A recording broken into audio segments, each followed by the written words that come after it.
I was just telling Chris Burkhardt that if you kind of dive into the box score for tonight's Trailblazer victory over the Pistons, Portland really dominated almost every key statistical category. But there are a couple of numbers that I really love about this game tonight, and a lot of it ties back to what he and I discussed in Blazers Game Day tonight hours ago. I wanted 30 assists. That was the number. Give me 30 assists against one of the worst defensive teams in the league and get a number of people involved. I can settle for 29. So the ball movement and the player movement was there. And Portland, as a result, shot a great percentage tonight, 57% from the field. They were 14 of 31 for three, good for 45.2%. So the shooting percentages were there. Guys were getting to their spots, and they were making shots. The other big point that we brought up in the pregame was the number of minutes that some of the key guys played in that loss to the Warriors, where you had three guys going over 40 minutes tonight.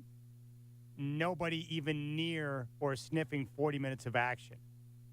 That's what you expect when you're taking on the worst team in basketball.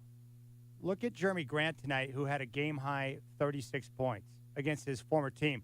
My man Chris Burkhardt called it. He said it was the Jeremy Grant game, a payback game against his former team, and Jeremy Grant went off. 36 points. He was 12 of 17 from the field, 5 of 8 from downtown in just 27 minutes of action. That is very economical. 36 points in 27 minutes of action. And then Dame tonight, he didn't shoot the ball extremely well. Well, I guess he was good. 7 of 14, 3 of 6. He took 29 shots to get 34 points against the Warriors, 19 points tonight, and dished out 10 assists in just 28 minutes of action. And then Anthony Simons was in fuego, 30 points, 11 of 18 from the floor in 33 minutes. So you had multiple starters, very impactful, but not playing a ton of minutes. And then the bench tonight was sensational. You know, the bench has struggled throughout the course of the year to provide consistent scoring. It's a area of concern as they continue to move forward and look for ways to improve the roster. But tonight they got 41 points from the bench, both Drew Eubanks and Shaedon Sharpe scoring in double figures. And Eubanks tonight was a sick man. 10 points, 10 rebounds, 4 steals. And like usual, 3 of 5 from the field. Nurk just 3 points on 1 of 3 shooting, but he got into early foul trouble, and it disrupted his game. But against the Pistons, it doesn't matter.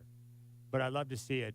Multiple guys out the bench. 29 minutes for Eubanks, 20 for Sharpe, 20 for Jabari Walker. And in his Trailblazer and season debut, Gary Payton II tonight, 13 minutes, and was, I thought, effective in the time he was on the floor. 7 points, 2 rebounds, and 4 assists.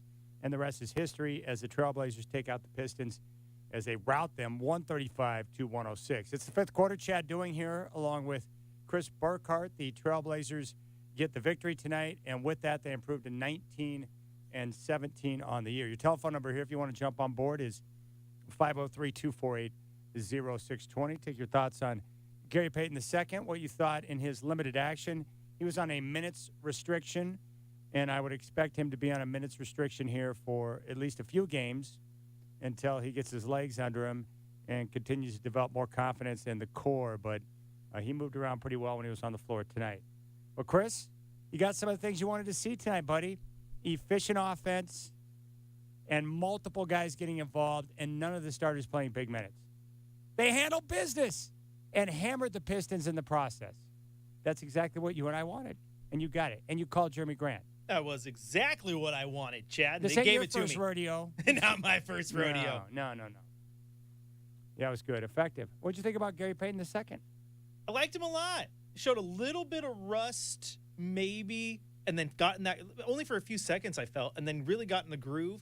There in that second half, he had that great spot where he was manned on Joseph, and then they did the pick and roll, but he caught it, went in, cut off the pass, got the interception, so to speak.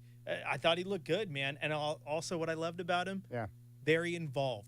He was chirping in Shaedon Sharpe's ear. Did you see that? Remember what we talked about? Quarterback on the floor, baby. Yeah. Loved it. No, that's probably one of the best things I saw from him. I didn't expect to see it in his first game, but Chris is right. He was out there directing traffic on defense, letting guys know where they need to be, positioning, and that's going to be valuable for young players, especially a guy like Shaden Sharp who is just starting out his NBA career. Having, guys on the floor who specialize in something and could share that type of knowledge and direct traffic and be an extension of the coaching staff and do it with intensity. I love that. I love it. I love it a lot. So a lot of good things about the game tonight. Now, I'm not going to go overboard. Look, the Pistons are garbage. They're not a good basketball team. But what does that mean? It means when you play them, you annihilate them. And that's exactly what the Trailblazers did tonight. What was really cool is there was a bit of a struggling part there in the second quarter. They only put up 22 points in the first quarter, which is second lowest of the season for the first.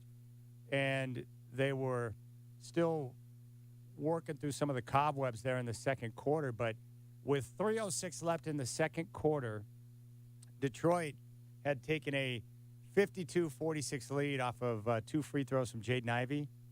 From that point, Portland closed the half on a 15-0 run. 15-0 run, and then they scored like the first 5 points of the third quarter to push that run to like 20, and they took control of the game. From the 3:06 mark in the second, they went on that 15-0 run. They took control going into halftime, and the Pistons never threatened after that. It was just total dominance from the end of the second quarter throughout the rest of the game. And that's good. You take advantage of these opportunities when they pop up on the schedule. You've got to pile up wins against bad teams. It's critical because, it's going to be a lot harder against the upper echelon, especially in the Western Conference. You got to play those games too. So when Detroit pops up on the schedule, you pound them. When you get opportunities like that, you take advantage and you move on. That's what it's all about.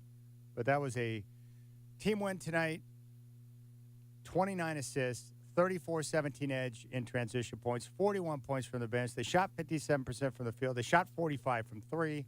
And, oh, by the way, they forced 21 turnovers, which led to 37 points. You name the category, and they dominated in it, which is great. 503-248-0620 is your telephone number. Let's go out to the phones. It's time to hear your voice. You can jump on the fifth quarter. Let's go out to Josh Baker. Josh, what's up, brah? What's up, buddy? How you doing? What's going on? Show me your blade! I'm getting some interference. Are you hearing that interference? Is it just my ears? Is it everywhere? I don't know what's going on. All right, let's take a break. We'll reset. Telephone number 503-248-0620. 503-248-0620. We'll get to your calls. Continue to break it down. The Blazers take care of business tonight, and now they'll kick off on a little 3-game road trip, which will start Wednesday in Minnesota against the Timberwolves. 503-248-0620. It's Chad doing Chris Burkhardt. You got the fifth quarter on your home of the Blazers, 620 Rip City Radio.